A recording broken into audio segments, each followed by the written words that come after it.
Hey everybody, aloha. This is Tiggy Maximus with Tiggy Maximus Talks, episode 4.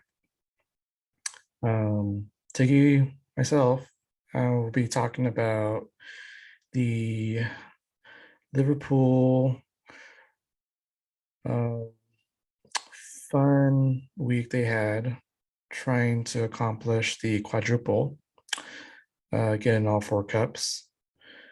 I'll be also talking about the Sandiegopadres, how they've been doing lately, and what happened yesterday. And I'll be going over the NBA playoffs, where they are now, and what's happening with the Stanley Cup playoffs as well. Even mention a little bit about the San Diego Seals and their NLL playoff game in the Western Conference Finals, the Game 3 finale.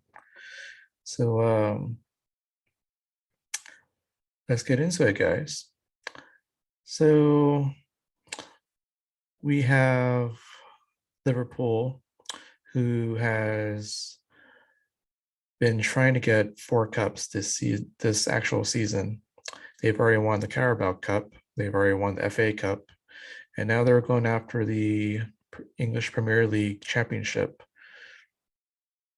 They were also going for the Champions League championship as well. So in the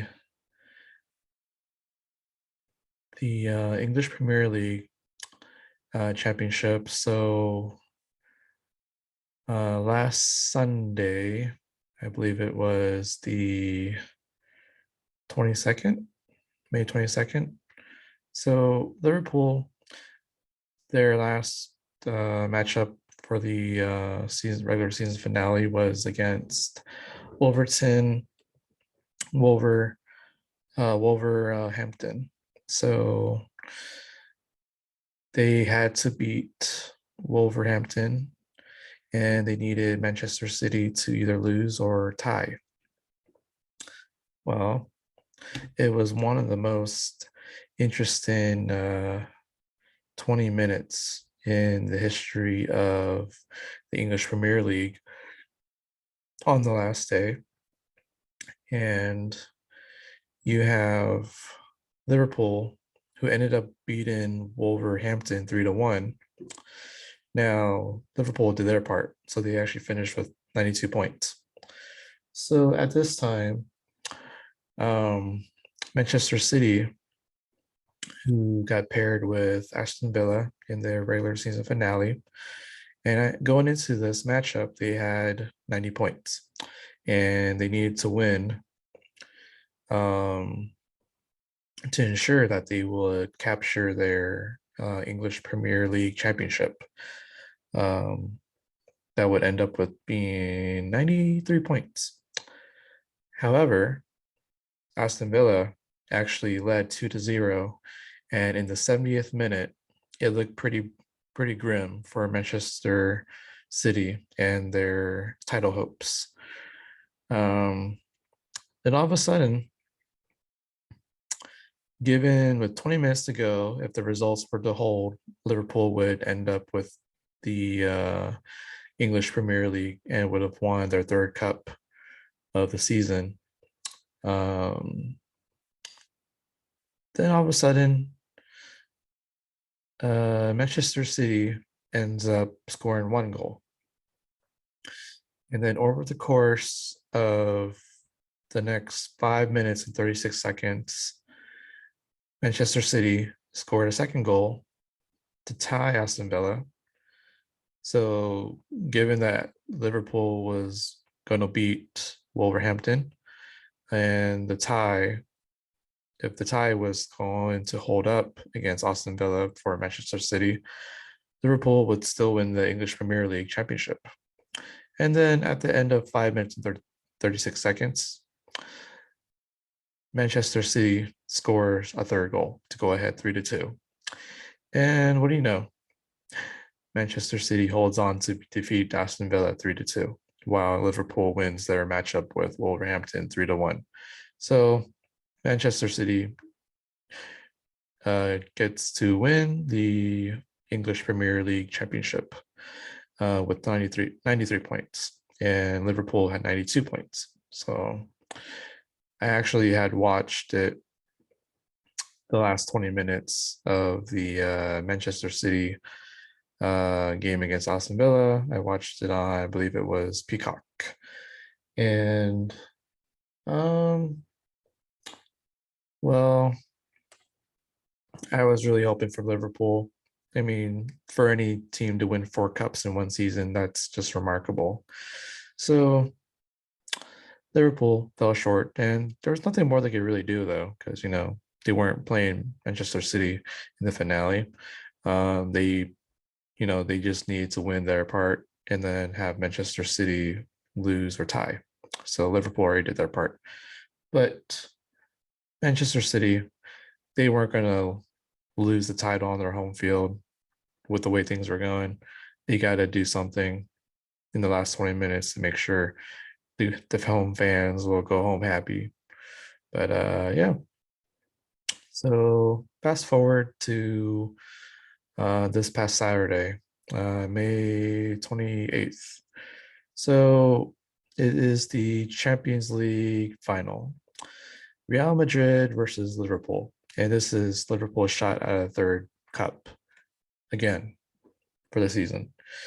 And early on, first half, Liverpool had some chances. The ball even hit the post, got the goalie off balance, but the goalie was able to touch the ball and knock it just enough, just so the goal would not be the goal would not have been, the ball would not go into the net. The goal would not be confirmed, and it would still be 0-0. And it was for the first half. And then, well, sadly but surely, Real Madrid did score in the 67th minute to go ahead 1-0. And, well, I mean, Liverpool had their chances, but,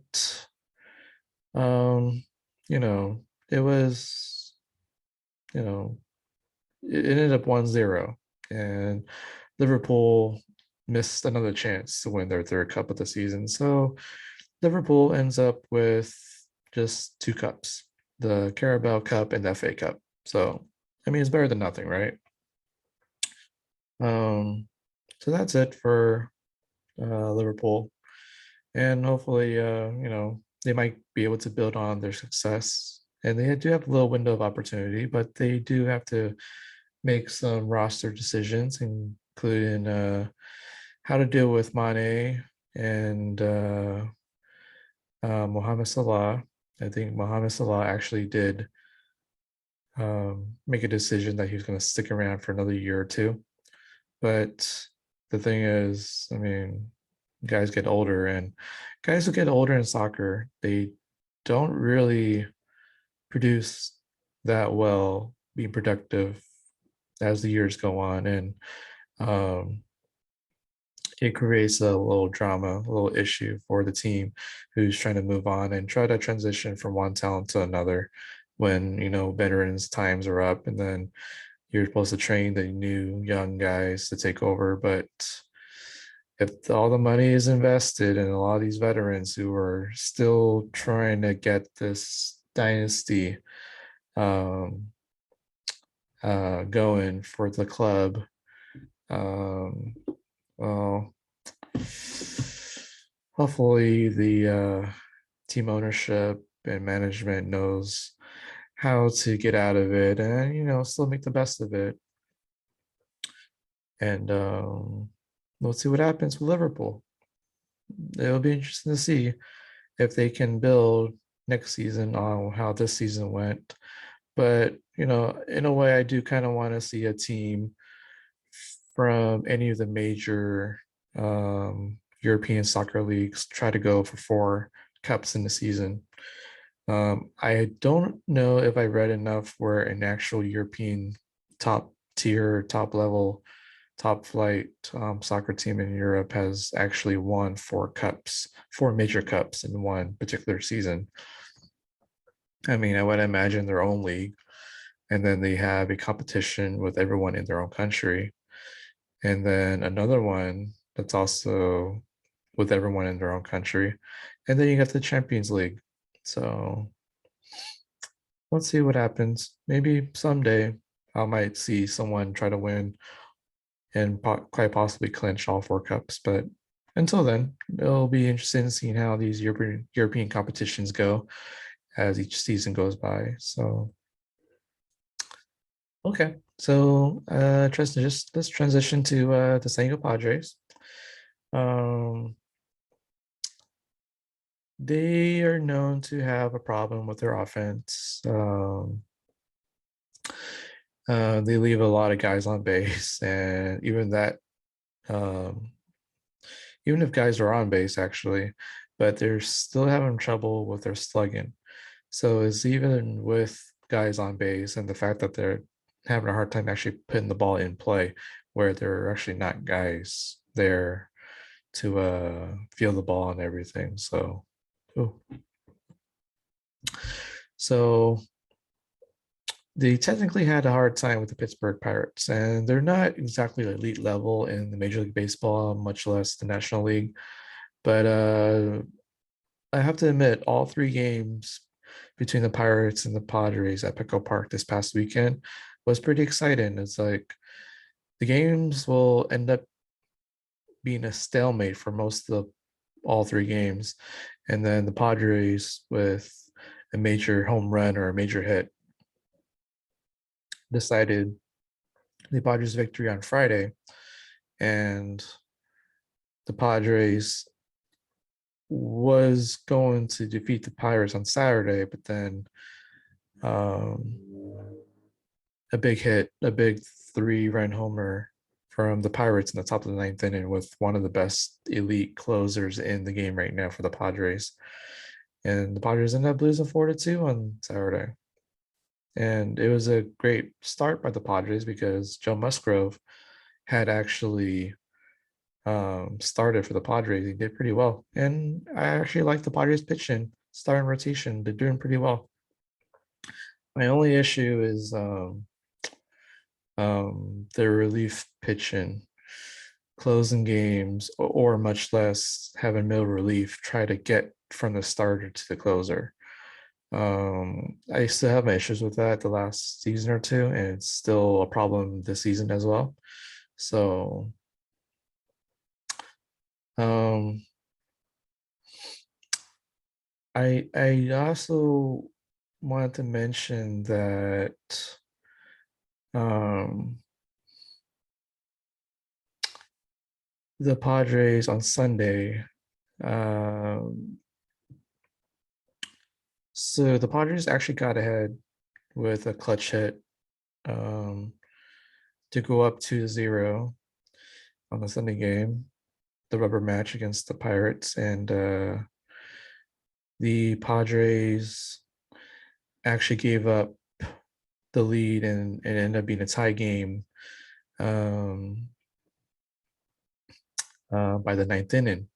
So with the score now 2-2, the game went into extra innings. And so as you well may have known that when you start an extra inning game in Major League Baseball, not including the playoffs, um, they want the game to go faster and end earlier by having a guy on second base with nobody out to start off the extra inning of each inning that's in extras. And Pirates got their guy from second to third, and it did it with an out to be sacrificed. So 1 out, runner on third, and I believe the Pirates got a second out, but they didn't move the runner from third. So Padres are looking pretty good. You got 2 outs, a runner on third, so good chance that you can get the third out without giving up a run. However, the pitcher for the Padres at the time of that um, at that moment in time, he threw a wild pitch. So the wild pitch got away from the catcher, and with that being the case, the runner from the Pirates on third started going home, and he was dedicated to get to home plate. Normally, in these cases, about 9 times out of 10, probably, the runner on third, after seeing a wild pitch get away from a catcher at home plate, the runner is usually going to score. The lucky part about this was that the Padres, with their catcher, the Padres catcher actually got the ball back quite pretty quickly, because the ball had actually rolled and hit the backstop, which caused the ball to come back to the catcher, and the catcher for the Padres was able to get back to home plate, and he was able to put the ball in glove and body and block the runner from the Pirates from coming home and touching home plate. So that was a lucky bounce from the wild pitch, because it allowed the catcher for the Padres to stop the runner from the Pirates from scoring. So that was a great moment in the game. And then what do you know? So that was the third out for the Pirates. And so when you start the bottom of the 10th inning, guy on second base with the Padres now, nobody out. And guess what happens? I believe it was the very first pitch of the at bat for Trent Grisham for the Padres. He hits a home run. He hits a home run. Could you believe it? He hit a home run. And it was a 2-run shot, and the Padres win 4-2 in the bottom of the 10th inning, beat the Pittsburgh Pirates. So kudos to the Padres. So hopefully the Padres can get their offense going as the season goes along, as long as the Padres pitching rotation keeps doing a great job of going deep into the game, the 7th inning, not any time before that. And hopefully the Padres relief pitching does get a little more consistent, with having middle relief being able to get it to the closer from the starting pitcher. So we'll see what happens with that. And hopefully the Padres will keep pace with the LA Dodgers and the New York Mets and the Milwaukee Brewers. So this should be a good chase in the National League for the playoffs. So it is a great season, and I'm liking how the team is performing in the most cases under new Padres manager Bob Melvin. So we'll see what happens. Well, yeah. So transition into the Stanley Cup playoffs. So the final game of the second round of the Stanley Cup playoffs had concluded. So we're down to 4 teams in the NHL for the Stanley Cup, and you got the Colorado Avalanche now going to face the Edmonton Oilers. The Avalanche had actually defeated the St. Louis Blues 4-2, and the shocker, the Edmonton Oilers defeated the Calgary Flames 4-1. Calgary was actually the Pacific Division winner, and they got handled pretty easily by the Edmonton Oilers. So I'm actually thinking between the two, the Avalanche should beat the Oilers, but it'll be kind of nice seeing the Oilers pull off the big upset if they can do it against the Colorado Avalanche. So on the Eastern side,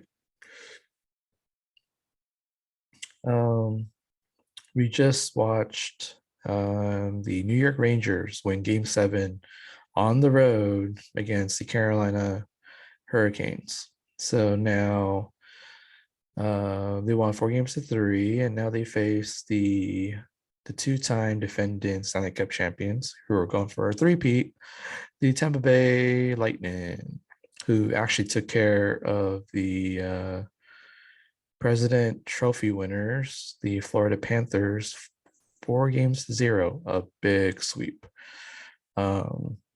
Wasn't even really close at all, actually. But I have my faith in the Tampa Bay Lightning, so that should be a good matchup. But I do have the Tampa Bay Lightning defeating the New York Rangers. So I'm thinking it's gonna be Lightning versus the Avalanche, which is going to be pretty much your standard storybook ending to the season. You have the defending champs versus the highly touted, heavily favored Colorado Avalanche. So that's the matchup to make, and hopefully that might be the one that's going to happen. And I hope the Tampa Bay Lightning is going to pull off the three-peat. So let's see what happens with that.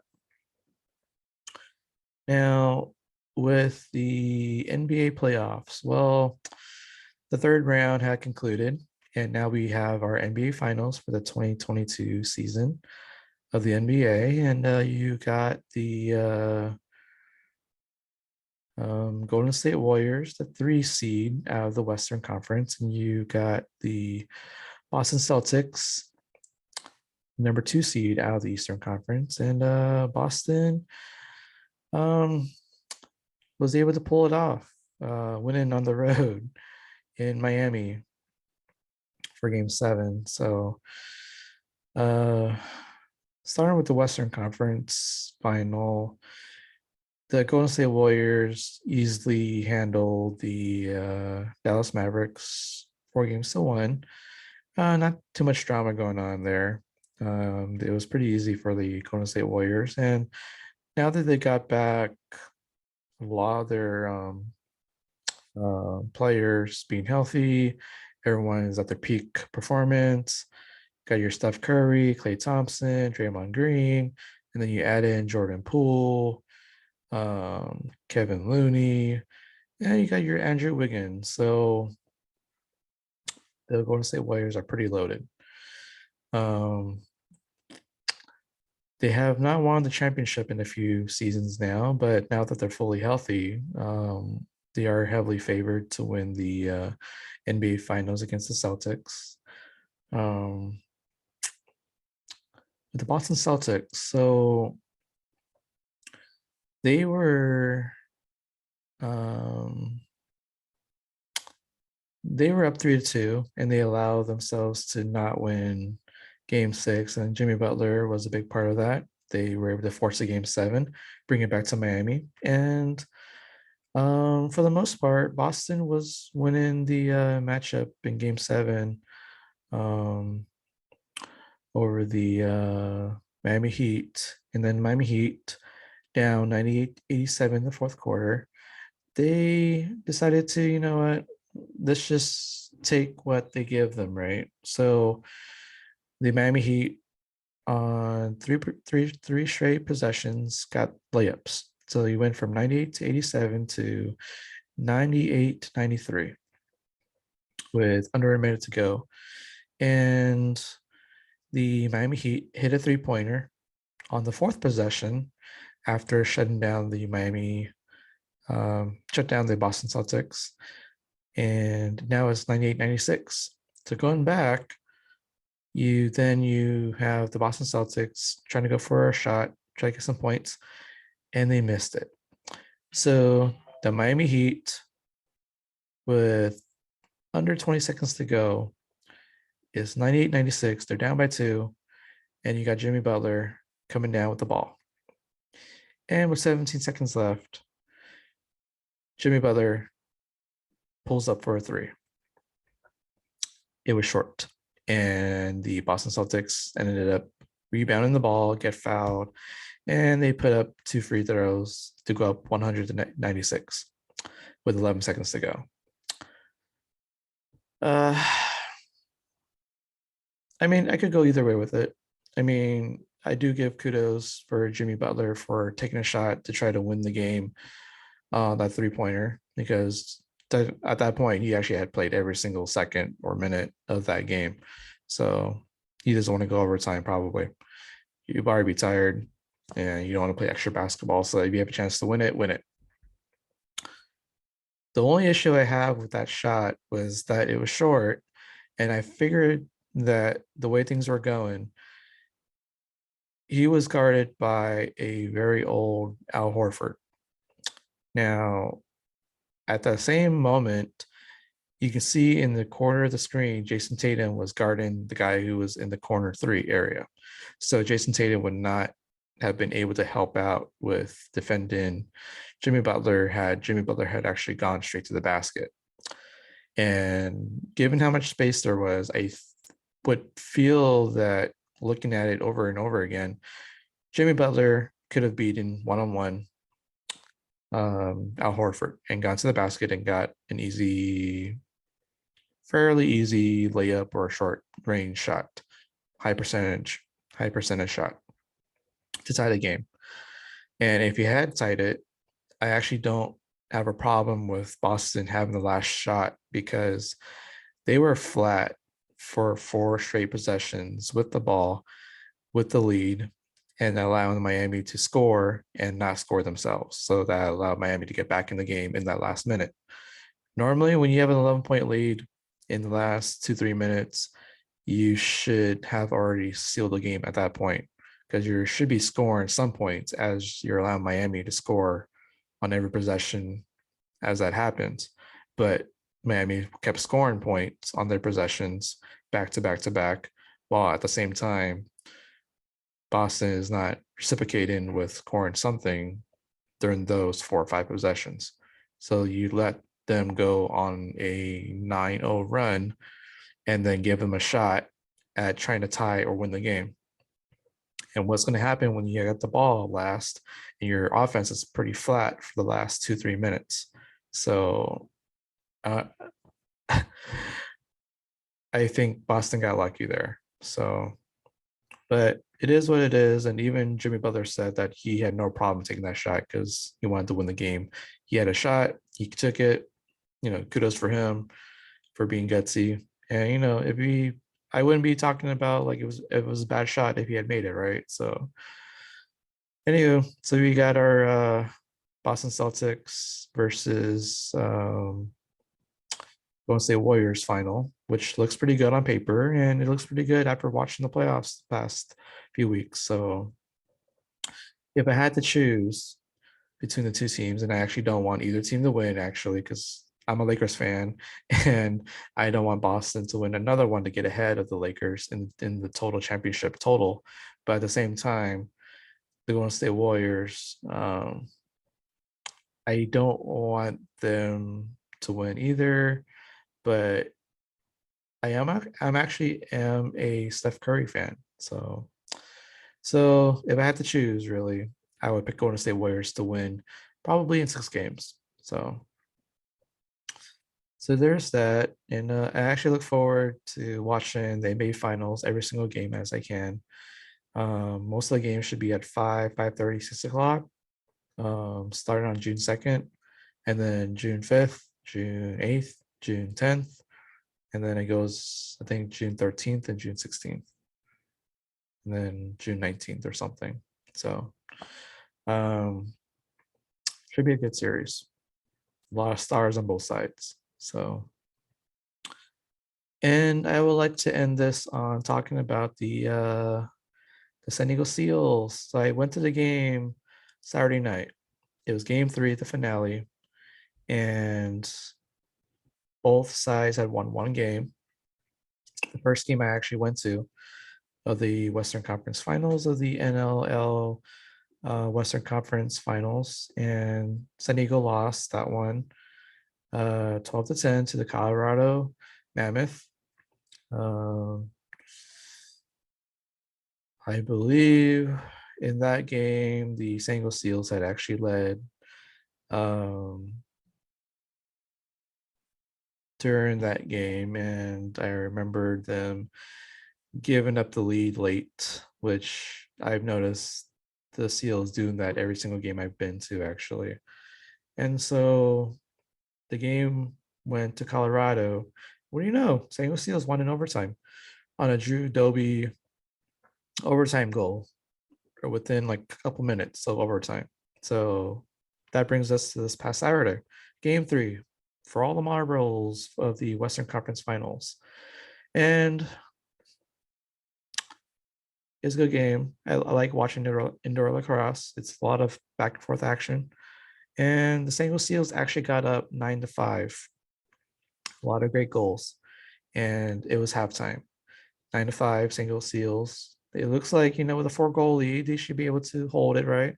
But watching the Seals play over the years, I've always noticed something about when they have a lead and they don't hold it, they blow the lead. And maybe they have a ferocious comeback in the fourth quarter, but this one was kind of a heartbreaker because they were up by 4. And it looked like, they were doing pretty well. And, well, unfortunately, the Seals, they lost 15-13. There was a penalty shot I got to witness, and Drew Doby was the one who actually took it for the San Diego Seals. He actually made the shot. It was because of a illegal substitution on Colorado. So at the time, it was 13-10. So that actually allowed it to be 13-11. And then soon after that, it was 13-12, Colorado. And then the most controversial part of the fourth period down the stretch. So it would appear that the San Diego Seals had actually scored another goal to make it 13-13. However, right when we all thought that the San Diego Seals had actually tied it 13-13 down the stretch with a couple minutes to go, the referee had initially called it a no goal. So with the no goal being initially called, and now the Colorado Mammoth would get possession of the ball and start going the other way. Now, as that was happening, the San Diego Seals coach had thrown a red flag challenge. So with the action going on, with the red flag, it would mean that they would go to review at the next stoppage. Problem with that is that Colorado actually ended up scoring a goal, the 14th goal, to create that stoppage to allow the review. So on the scoreboard, it was still red 13-12, because if they had allowed the goal, it would then become at that point 13-13, and then I guess tack on the goal by the Colorado Mammoth. Or what would have happened if it wasn't going to be 14-13, it would have actually ended up 13-13, and then give the ball to Colorado to start off after the stoppage when the score was 13-13. Because either if they were to allow it to be 13-13, they either would have put time back on the clock and would have disallowed that goal that occurred for Colorado.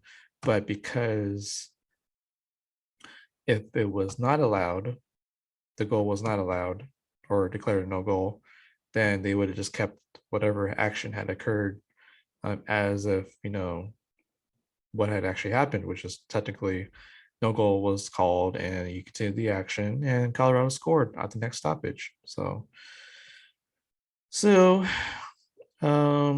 since the action was stopped after the Colorado Mammoth scored a goal, which was in limbo for the decision because now you're waiting for the red flag review. And is a tough decision for a referee in that particular instance, because you're now reviewing it from all angles. And if you say that it is a goal, the whole crowd is going to be happy because then the game will be tied, and either they're going to replay back from the point of the goal and then face off in the middle of the field at 13-13, or if it's not, it was going to go start at the point of the goal of Colorado, which would have made it 14-12, as if nothing had changed. So as the referee was looking at it, big decision, because this was basically San Diego's last hope, unfortunately. And unfortunately here, the referee decided that it was not a goal and either confirmed it or did not have enough evidence to overturn the call. So it was not 13-13, and the crowd did not like that call. And I'm pretty sure the crowd was going to throw shit onto the field. But the PA announcer said out loud a couple of times, do not throw stuff on the field. So nothing was thrown on the field, I don't think. So now it's 14-12. Then it went to 15-12 Colorado. And then with 45 seconds left, San Diego pulled their goalie, and they did score an amazing goal to make it 15-13. But even with the extra attacker, because the Seagulls actually played desperate, pulled their goalie, it was still 15-13 at the end of the game. So Colorado won game 3, won the series, and they are the Western Conference champions.